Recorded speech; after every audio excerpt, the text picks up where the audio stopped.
Address 19. Jesus commissions the 12. And it came to pass in those days that he went into a mountain to pray, and continued all night in prayer to God.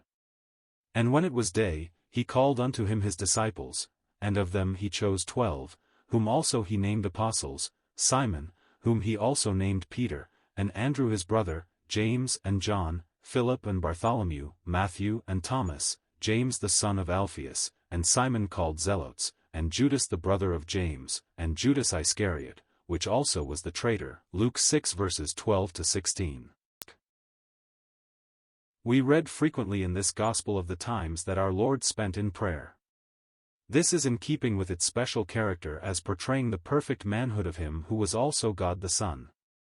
As man, he felt not only the need of, but the desire for these seasons of communion with his Father. On this occasion, before choosing the 12 who were to represent him as his apostles, he spent the entire night on a mountainside, alone with God the Father.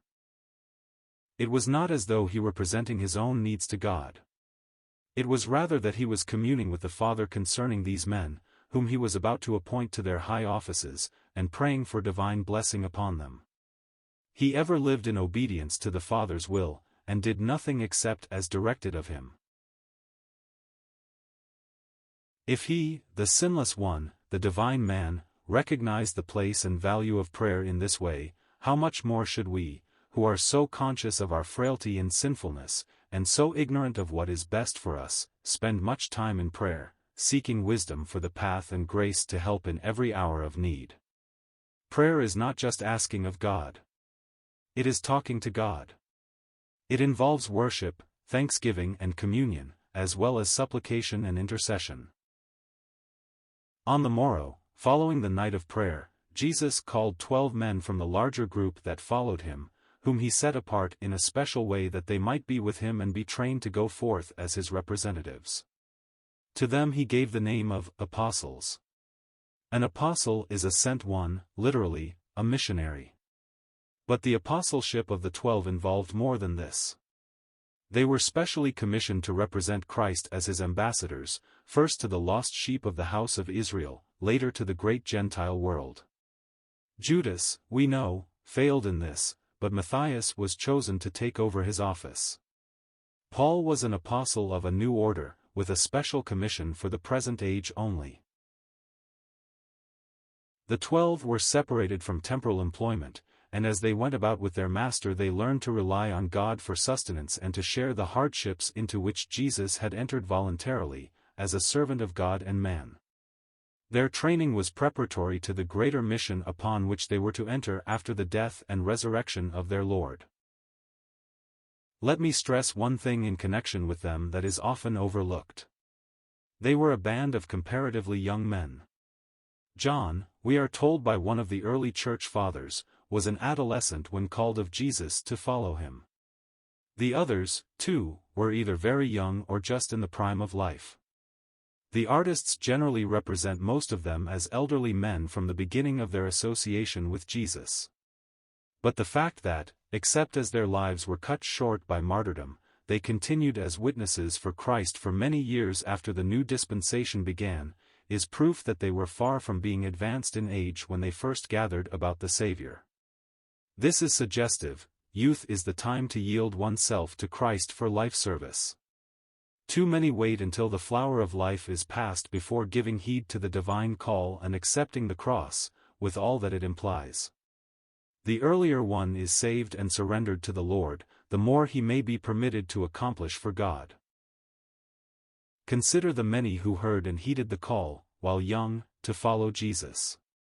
Think of the young Martin Luther, the college students, John and Charles Wesley, George Whitefield and their associates, the youthful D.L. Moody, the 16-year-old Chas H. Spurgeon, the earnest lad, William Booth, and a host of others who might be named, all illustrating the old couplet which declares that youth is the time to serve the Lord, the time to assure the great reward.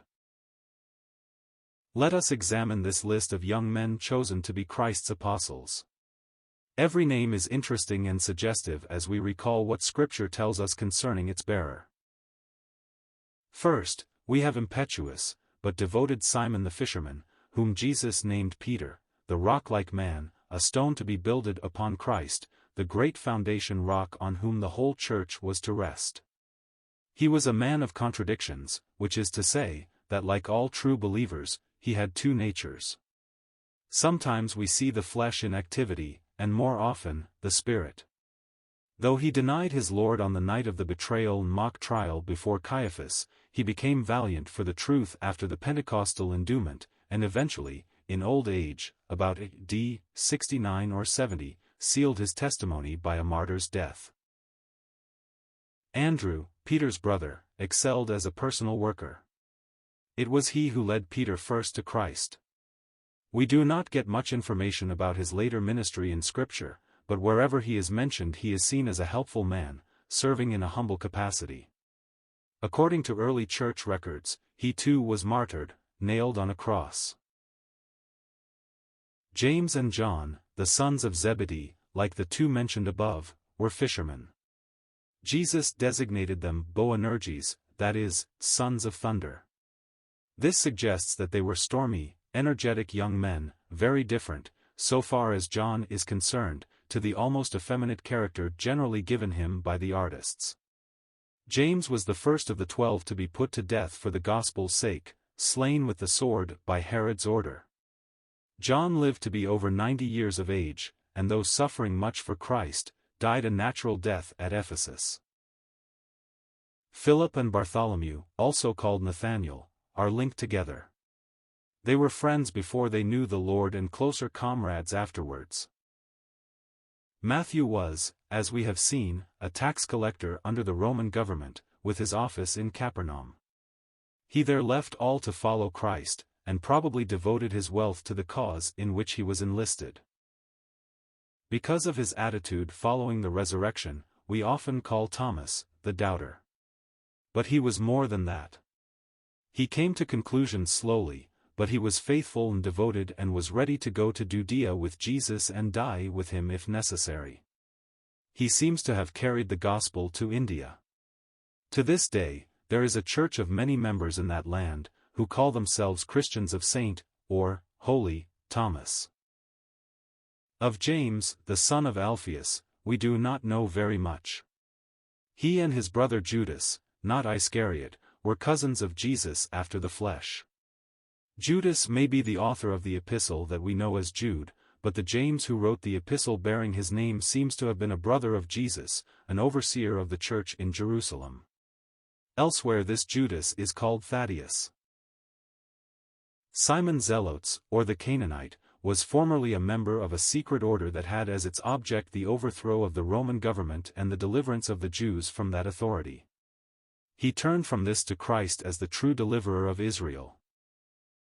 To all eternity, the last of the group will be known as Judas the traitor. Of him our Lord declared, "Good were it for that man if he had never been born." He was apparently the only Judean of the company, a man of Kerioth, as Iscariot means. He was probably the most cultured of the 12 and their trusted treasurer, but he proved recreant to this responsibility and went down to eternal infamy as the one who fulfilled the prophecy of Zechariah, selling the shepherd of Israel for 30 pieces of silver. The question is often raised as to why Jesus chose Judas and what his actual relation to him was. We need to remember that our Lord takes men on their profession of faith in and loyalty to himself, and then gives them the opportunity to demonstrate the true character of that profession. Judas was, like many in Israel, looking for the kingdom to be set up in power, and he was possibly sincere in his attachment to Jesus as the man of the hour. But though a trusted follower, appointed to be the treasurer of the little group of disciples, he was never intrinsically honest, John 12 verse 6, 13:29, and at heart was described by Jesus at last as a devil, John 6 verse 70. 3 years of association with Christ failed to lead to a true appreciation of his person and to bring him to heart allegiance to him as his Lord.